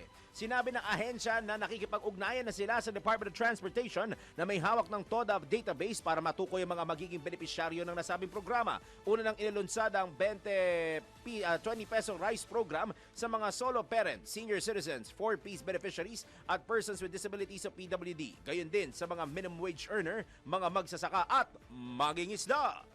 Pinoy Gising! Nagbabala naman ang Department of Agriculture na tatanggalan ng kanilang permit ang mga abusong rice importers na nagbebenta ng mahal na imported rice. Ito'y sa gitna ng nagpapatuloy na 60-day import ban sa regular at well-milled rice na nagsimula nitong September 1. Ayon kay Agriculture Secretary Francisco Chu Laurel Jr., gumalaw ang mga presyo ng imported rice sa pamilihan mula nang ipatupad ng rice ban at ibinebenta sa mas mataas na halaga. Kaugnay nito, muling pinaalalahanan ng kalihimang publiko na huwag tangkilikin ang mahal na imported rice dahil may mas murang option na kaparehas lang naman ng kalidad.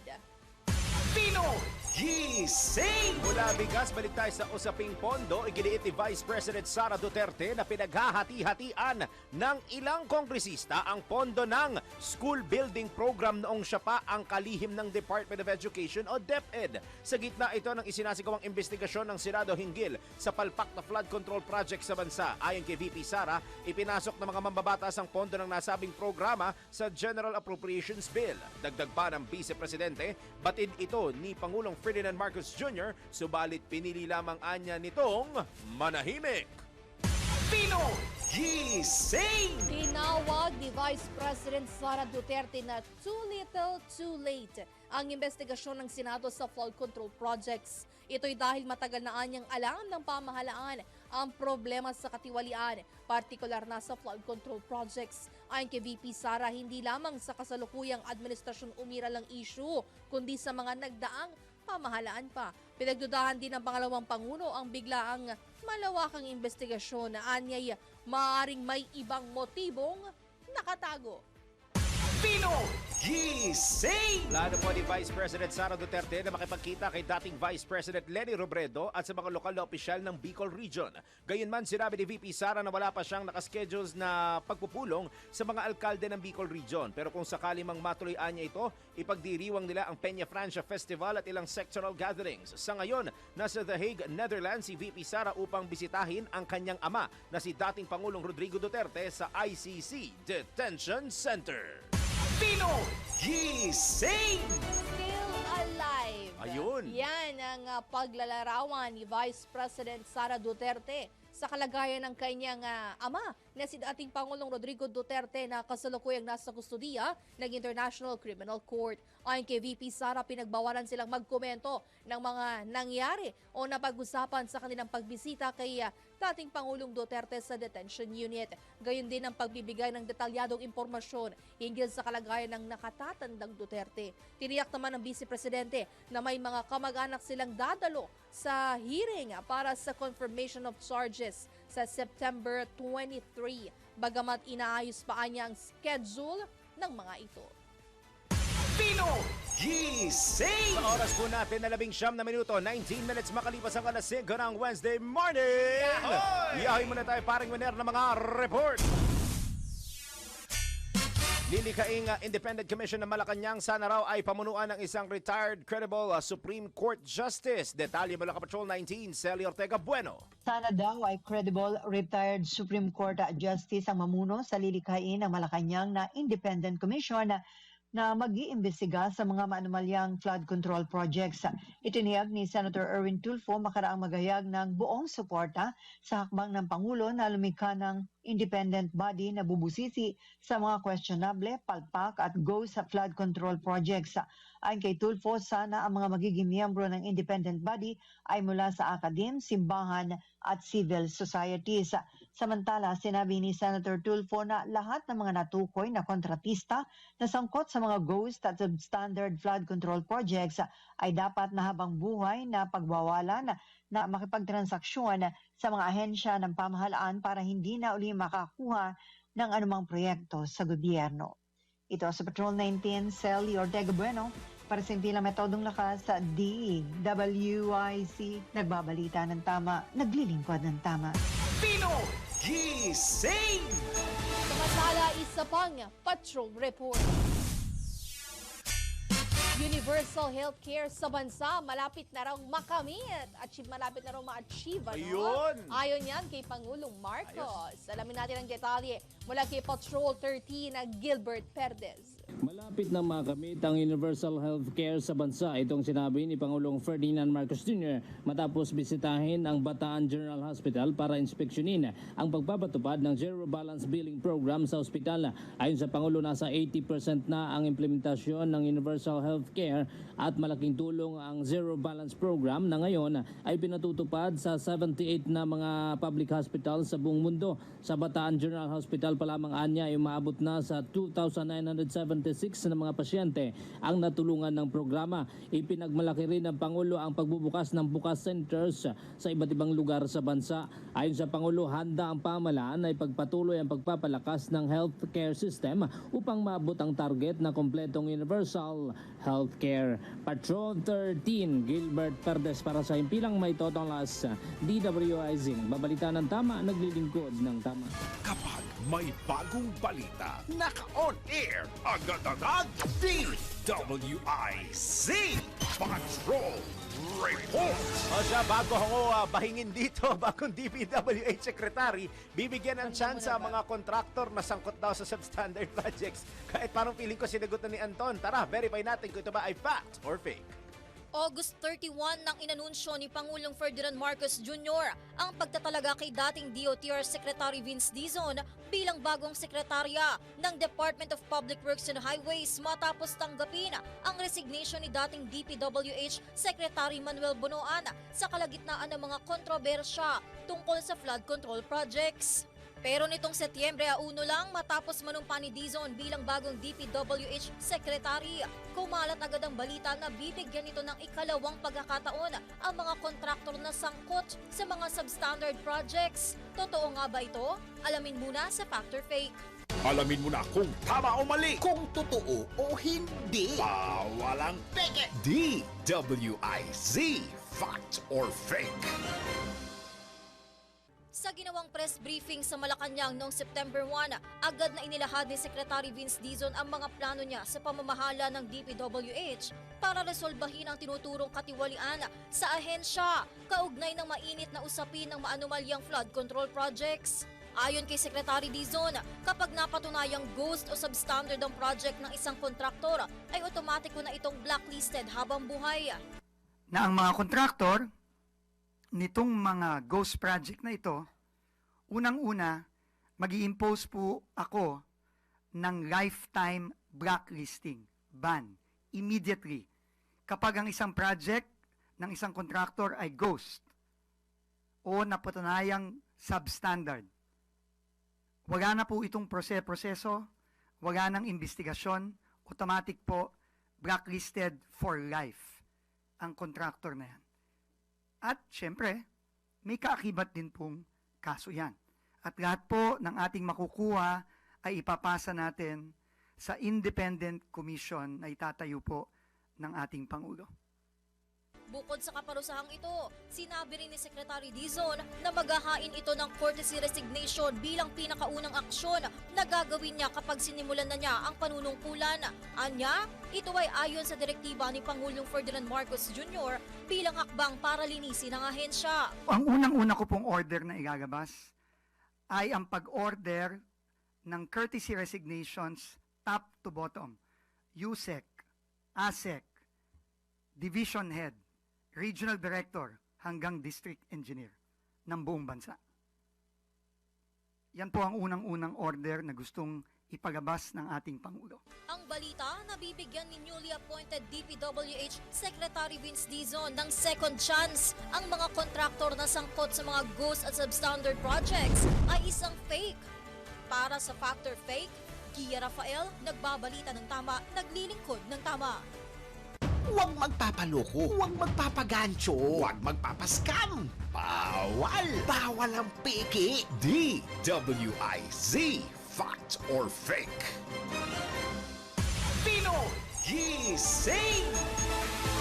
Samantala sa ating showbiz, Andy Eigenman inaming naka-move on na sa pagkamatay ng ama pero hindi pa rin naman nakakalimot. Alamin natin ang detalye niyan mula kay Mima A.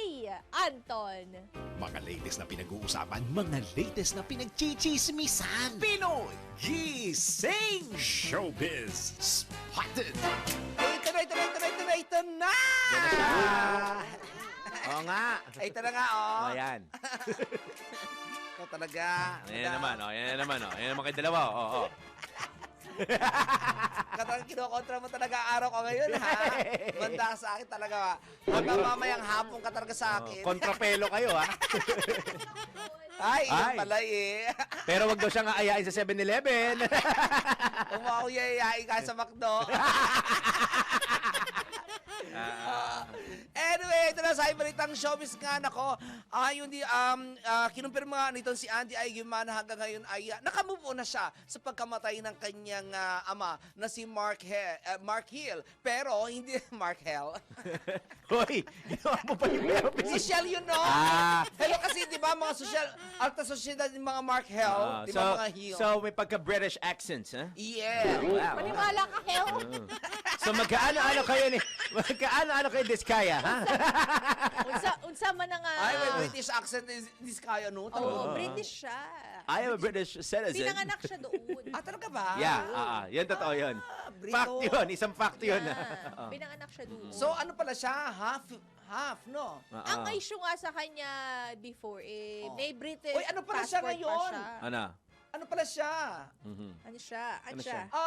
Siya pala ang National Director ng Miss Universe Philippines sa Pasig. Ay, talaga? For 2 years na. Because Kaya of pala mga Shamsi. candidate ng Miss Universe Pasig at ang mga pageant media, nakita ko may mga pictures doon sa kanyang doon sa St. Gerard. Sa kanyang building. Sponsor nga yata siya. Oo. St. Gerard. Siya talaga, siya. Ang matindi. Kaya pala ang Pasig noon, matindi. Iba ang mutya ng Pasig. Oo.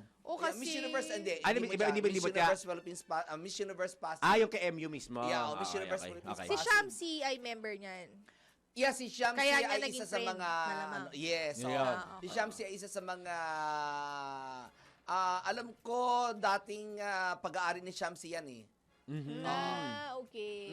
Tas At alam ko acquired hanggang din- ngayon, ang alam ko hanggang ngayon, pag-aari ni Siyam si Supsupian. Pero more on ang nagsisponsor, major sponsor talaga or nagpa-fund is etong si si Diskaya. Hindi, for the Pasig lang. For Pasig na. I mean, Oo. pero siya yung nagpa-fund, tama? Yes, Ayun. so siya talaga, as in siya may hawak, siya ang bumili ng franchise. Ayun. Hindi ko alam kung ngayong 2025 ay siya pa rin. Pero alam ko siya, hindi ko alam kung next year siya pa Siya pa rin. rin. Lalo na nagkaroon ng issue. Hindi ko alam. Oo, hindi ko alam ha. But anyway, going back dito kay Andy Eigenman, dito kay Andy, 11 years nang wala ang kanyang ama na si Mark Hill, pero hanggang ngayon ay hindi pa niya ito nakakalimutan. Sabi niya ang disadvantage ng pagkakaroon na magandang memory sa ama dahil ang hindi raw nagfe-fade ito sa kanyang puso. Sabi nitong si Andy. And I'm sure, sabi niya, kung buhay lamang ito, sana raw ay nakita nito ang kanyang mga small victories and struggles in life at alam niya raw na magiging proud ito sa kanya ngayon, lalo na sa mga apo nito sa kanya. Ayan, di ba? Nakakatuwa lamang ito si Andy, no? Yep. Oo. 11 years na pala, namatay itong si ginunita kasi nila noong namatay yung pagkamatay nitong si Mark Hill noong September 1, 2014. Oh. So, that's 11 years already. Tama. So, nagtipon-tipon sila, magkakapatid, at ang isa raw sa pinakamagandang legacy na naiwan ng kanyang ama ay maganda ang pagpapalaki nito o napagbuklod-buklod nito. Parang, maganda ang naging samahan ng mga anak nito kahit na hindi iisa ang nanay.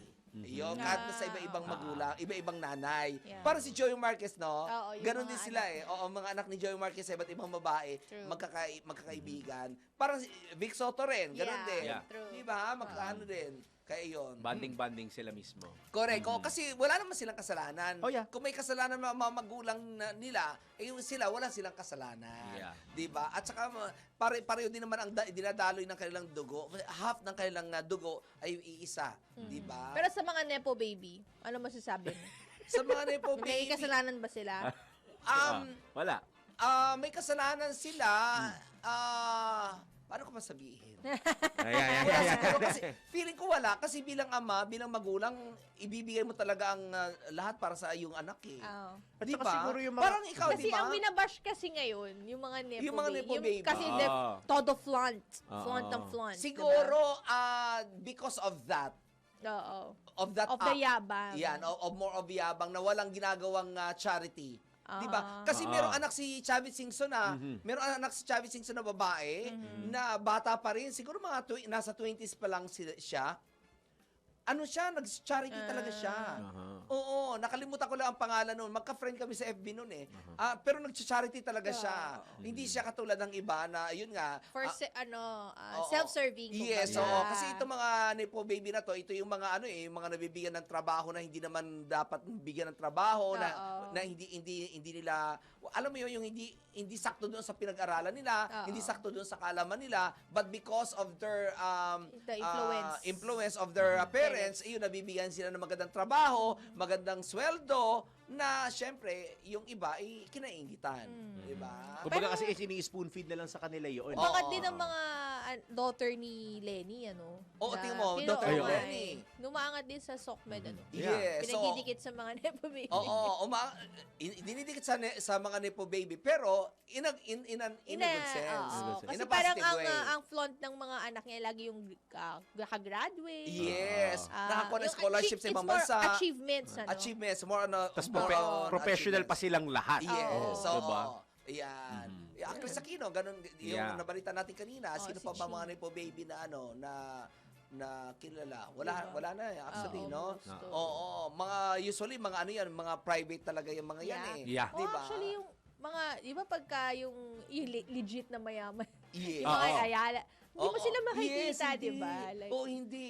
Mas gusto nila na wala sila sa limelight talaga. Correct. Oo. Yung mga kapatid ni Chris, wala din naman sa limelight. Diba? Si Chris lang talaga. Actually, Showbiz. oo. Diba? Showbiz kasi Oo, siya. showbiz kasi Saka si siya. Noynoy kasi naging political Correct. figure. Oo. Correct, oo. Anyway, na wala balitang, si Juliana. Anak ni Oo. di ba? Oo. O pag nakita mo si Juliana, pag nakausap mo siya, makita mo wala siyang kaala-alas sa katawan. At saka puro mga athletic achievements na Athletic, nakukuha. more athletic talaga siya. At naging cum laude sa UP. Oh, yun. Diba? Diba? UP yun. Oo, diba? Hindi sa mga kung saan eskwelahan sa Amerika. Ayun, dito. Anyway, ayan na muna aking balita showbiz at balik na sa inyong dalawa. Salamat, Mima. Salamat, Mima Anton. Ay, sandali, salamat din pala kay Quintel kahapon. Ayan. Ay, oo, thank si you. Quintel. Si Madam, Uy, na-scam siya kahapon. Ay, ano ba yun? Bumili siya online ng mga alimango. Kasi Oh. sabi niya, ini-invite niya ako ngayon. Sabi ko, baka hindi ako pupunta kasi nga, it's Wednesday, Yeah. Baklaran Day. Yep. Oo, pero sabi ko, try ko pa rin. Pero sabi, ayun nga, bumili siya, worth 11,000, nagbigay lamang siya ng, although hindi niya binigay lahat, mag-ingat kayo ha, doon sa mga online seller ha. Kailangan mo Oo. ba, ay nako, ano ba, kailangan ba niya? Ng alimango? Ay, ando na siya sa palengke ngayon. Ay, okay. Namimili na siya ngayon. Pwede tayo dumiretso sa Nabota, sa Bagsakan. Ay, oo nga pala. Ayun, nasa palengke na siya. Kasi taga-Antipolo siya eh. Dapat pala na-i-refer. So, nagbigay siya ng 4,500. Kaya Down ingat-ingat kayo. payment. Oo, down payment. Tapos, nung blinak na siya. Kaya ingat kayo sa mga online ha, mga online seller. Kasi ang ganda daw ng mga review eh. Yung pala, mga hindi organic yung review. Parang mga galing sa mga parang mga trolls. Yes. Kaya ang hirap pagka ayaw pumayag na COD, di ba? Oo, correct. Magtiyaga kayo, hanap ako ng iba. Correct. Pwede yung gano'n. Wag kayong bibili sa online seller kapag hindi COD. Yan. Para meron kayong Safety. Safety net na ninyo yan. Oo. Ay, sandali lang daw, Philippine Standard Time! Hoy! Pinoy! Gising na! Anong tanong mo? Ba't Philippine Standard Time? Ayun, nasabi ko. 5:35 na po ng morning. Magbabalik po ang Pinoy Gising! Babalik po tayo sa Pinoy Gising sa oras po na 39 minutos na. Makalipas ang alas 5 ng Wednesday morning. Ahoy! Ayan, tanggap ulit tayo na sunod-sunod na mga report. Kampo ng Pamilya Diskaya handang tumugon sa utos ng BOC. Ay, nakita ko ba ito kanina to yung magre-report niyan? Patrol 38, Jen Padrolyo! Handang magpakita ng mga dokumento ang kampo ng Pamilya Diskaya upang patunayang legal ang pagkakabili ng kanilang 12 mamahaling sasakyan. Ito mismo ang kinumpirma ni Atty. Cornelio Samaniego III, Legal Counsel ng Pamilya Diskaya, kasunod ng ikinasang raid ng Bureau of Customs sa bahay ni Sara Diskaya sa Barangay Bambang, Pasig City. Ayon sa kampo ni Diskaya, bigyan sila ng oras upang maihanda ang mga dokumento dahil nagulat ang mag-asawa. May posibilidad kasi anya na ma-misinterpret ng mag-asawa kung mali ang makuhang dokumento, kaya't mas makabubuting bigyan sila ng sapat na panahon upang maayos na maipresenta ang mga papeles. Una nang umamin si babaeng Diskaya sa pagdinig ng Senado na may 28 mamahaling sasakyan ang kanilang pamilya. Bukod pa ito sa company cars. Ako si Patrol 38, Jen Patrolya nag-uulat. Sa himpilang may todong lakas DWIC, nagbabalita ng tama, naglilingkod ng tama. Pinoy Gising! Tawag muli tayo ng Patrol Report. Lamborghini at Ferrari na pag-aari ng DPWH official abay iimbestigahan na rin ng customs. Alamin natin ang detalye mula sa aming birthday boy! Patrol 45, Raul Esperas. Iimbestigahan na rin ng Bureau of Customs kasama ang Bureau of Internal Revenue sa kaso naman ng isang opisyal ng Department of Public Works and Highways o DPWH na meron umanong sasakyan na Lamborghini, gayon din ng isang Ferrari. Sangayon kay Senator Rapi Tulfo sa pagdinig ng Senado, ang opisyal na si Bryce Fernandez ay merong pag-aaring Lamborghini at Ferrari at ito ay pinakukumpiska ni Senator Rapi Tulfo sa pamahalaan dahil pawang mga imported na sasakyan at pinaniwala ang hindi rin nagbayad ng tamang buwis. May kaugnayan anya ang nairehistrong sasakyan sa mga sasakyan naman na imported na pag-aari ng Pamilya Diskaya, kung kaya't ito ay hinahabol ng ating pamahalaan. Raul Esperas, Patrol 45, nagbabalita ng tama, naglilingkod ng tama sa Impilo May Todo Lakas, DWIC.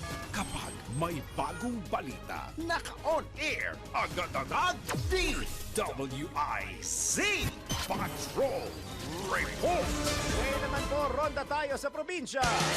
Mahigit 2.5 million peso na halaga ng illegal na droga na samsam. 5 personalidad dyan arestado ng Police Regional Office sa Cordillera sa ginap na isang drug operation. Magbabalita live si Kuyang Ronald Idol Domingo. Idol, na ibagabigat. Naimbag nga bigat bilang bahagi ng patuloy na suporta nito sa pagpapanatili ng kampanya laban sa illegal na droga na nakaangkla sa 7-point agenda ng acting Chief PNP Police Lieutenant General Jose Narvaez Jr. Muling pinatunayan ng Police Regional Office Cordillera Administrative Region ang kanilang hindi natitinag na pangako sa pagbuwag sa mga network ng droga at pagtitiyak ng kampanya laban sa droga sa buong rehiyon sa pamagitan ng pinaigting na kampanya laban sa droga sa mga komunidad sa buong linggo.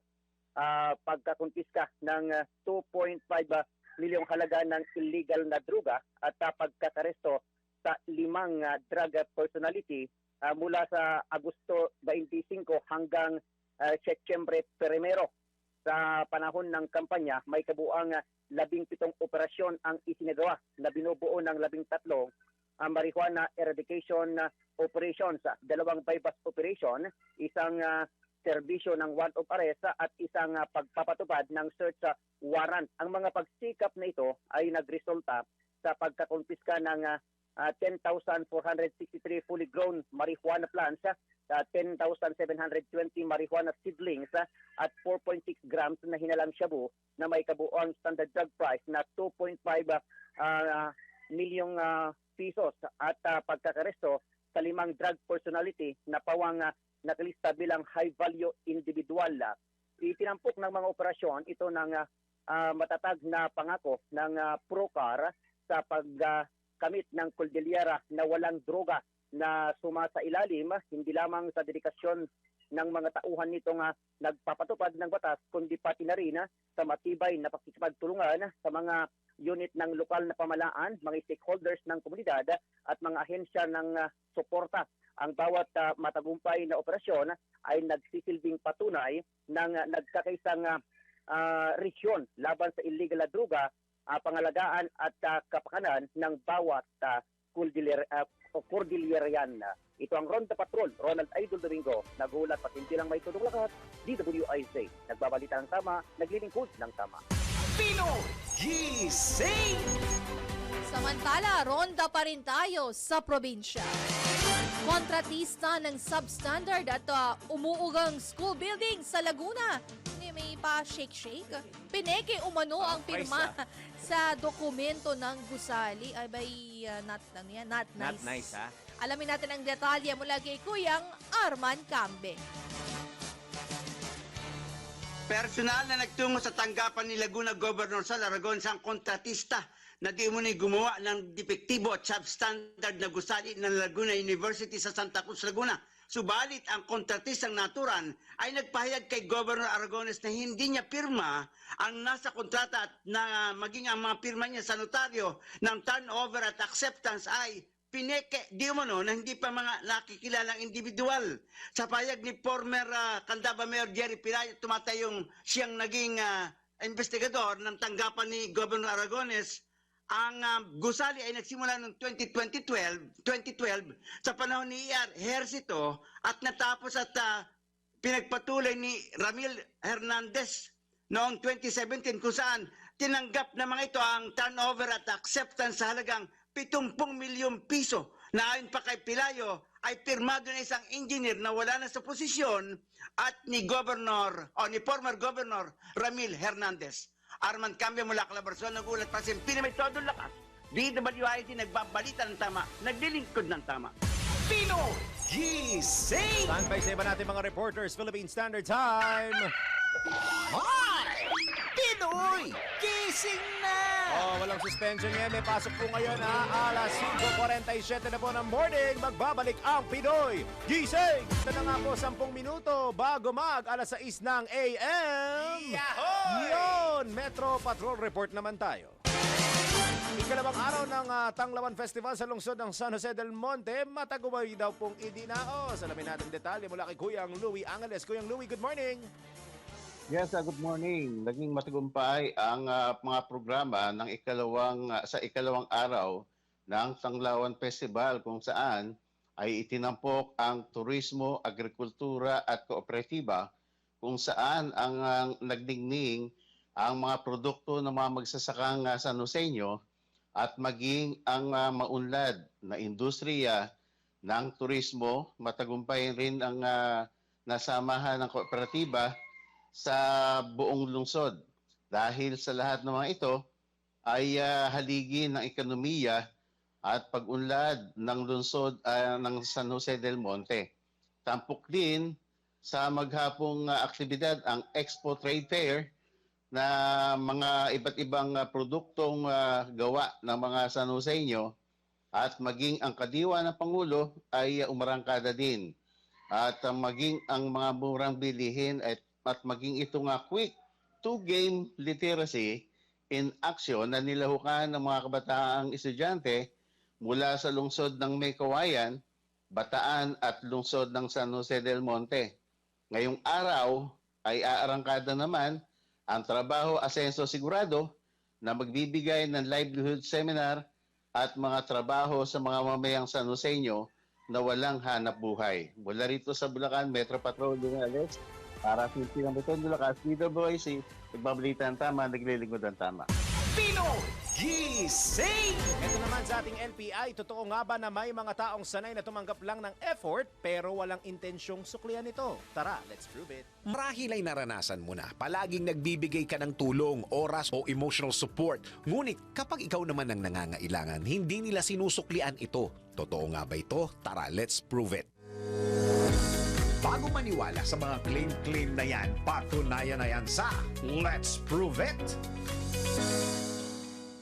Kapag ikaw na lang ang laging nag-i-initiate, nagbibigay ng effort at hindi binabalikan, normal lang na ikaw ay mapagod at mawala ng motibasyon. Ito ay mental strain na lumalala over time at may bottom line effect ito sa kalusugan. Ayon sa Whitehall 2 study, ang lack of reciprocity sa intimate at general relationships ay may kaugnayan sa poor mental at physical health, kabilang ang depression, sleep disturbance at mataas na risk ng cardiovascular disease. Ayon sa social exchange theory nina Homans, Thibault at Kelly, likas sa atin ang pagsukat ng benefits versus costs sa relasyon. Kapag laging nagbibigay pero walang kapalit, nagiging emotionally draining at hindi na sustainable ang koneksyon. Kaya obserbahan kung laging ikaw ang nagbibigay at matutong maglagay ng limitasyon, alagaan ang sarili at humingi ng suporta kung kailangan. Kaya naman payo ng mga eksperto na ang matibay na relasyon ay may patas na emotional exchange. Hindi dapat ikaw lang ang laging nagbibigay. Pinoy Gising! Mga balitang dapat alam mo kahit sa labas ng bansa. DWIZ, balita sa ibang bansa.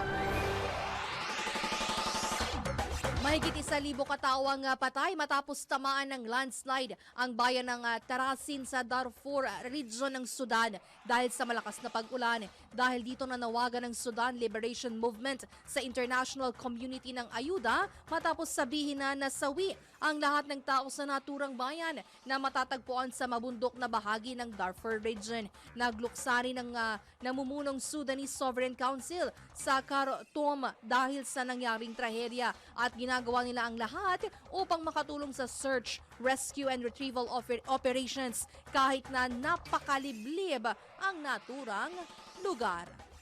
Pinoy Gising! Sa mundo ng palakasan, ang latest malalaman sa DWIZ Sports News.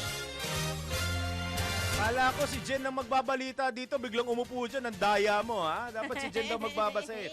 Sa ating Good Morning Sports News, bigong talunin ng Gilas Pilipinas Boys ang New Zealand Junior Tall Blacks sa quarterfinals ng quarterfinal qualifier ng 2025 FIBA Under-16 Asia Cup kahapon sa Mongolia. Ang final score po ay 85-54. Top scorer ng pambansang koponan si Justin Halyari sa record na 13 points at 1 assist, habang umabang naman si Mark Jello lumagob sa 11 points at 7 rebounds. Ganun pa man, may chance pa rin ng Gilas Boys na makatungtong sa quarterfinals kung matatalo nito ang Bahrain sa isang knockout match sa darating na Thursday.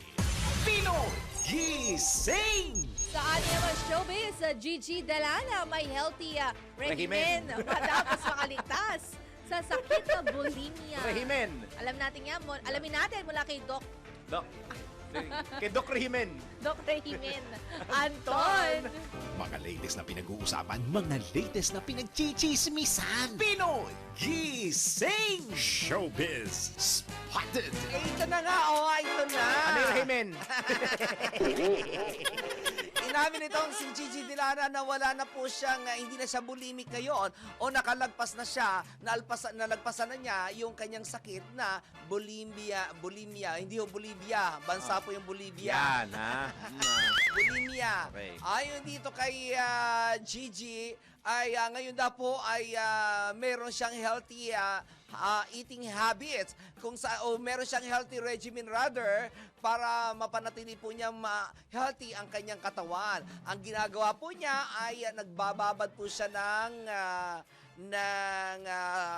bawang sa honey, and after fermentation ay kinakain niya raw po yung bawang na yon in an empty stomach. So, yung fermentation po ay maabot ng 7 days. Kaya nakababad lamang ang bawang doon for 7 days at pagkatapos ng 7 days ay kakainin niya ito in an empty stomach. Sabi niya ganoon. Tapos, pwede rin daw isabay ang kimchi doon habang pag kinain mo yun. Pero kailangan daw empty stomach daw po ito para mas lalong ma-absorb ng katawan ang nutrients at ang of course yung mawala daw yung acid. Ito daw ang matinding panlaban kapag ka ikaw po ay isang acidic na tao. Ayun. Sabi nitong ni Gigi Delana. Ngayon daw po ay sinasabayan niya ito ng workout, yung kanyang healthy regimen. Kung kaya sabi niya ay napaka-healthy ngayon ng kanyang katawan at hindi na katulad ng dati. At kapag naramdaman niya raw, pag kumain siya, naramdaman niya na meron na laman ang kanyang tiyan, ay tinitigilan na niya ang pagkain kasi magiging acid na raw po ang sobra sa pagkain. Ayun. Yan. Alright. Ingat, ha? So yan po ang balitaan showbiz at balik na sa inyo dalawa. Salamat, Doc. Salamat, Doc Regimen. Doc Regimen, thank you. Mabilis ang pagbati sa ating 28 billion viewers. Good morning. Oy, kahapon umabot tayo ng 50 plus. O yun nga 57. Oo, thank you po. Mga arang nung nagbabalitaan na mismo ata, parang at the time na yon. Kuyang Probelino Mariguinho. Probelino, ha? Good morning. Parang probiotics. Ayan, parang regimen at regimen. Mama Erna! Hi, ang aga! aga mo. Kuyang Alfred Cortez, Kuyang Nelson Malinaw. Parang bago si Alfred Cortez. Bago si Alfred Cortez. Hello, good morning po. Iba si Alfred Vargas, ha? Iba. Cortez ito. Kuyang Angela Redaha, Kuyang Tristan Wyatt Gulay, Kuyang Matthew Tolentino, bago din ito, ha? Matthew Tolentino, at si Mama Susan Geronimo. Yan! Good morning po, everyone! At babati daw tayo, may mga may birthday today. Sino? Si Patrol Bordy Boy. Ay, si Raul Espera! Ayan. Ang ating mensahe mo.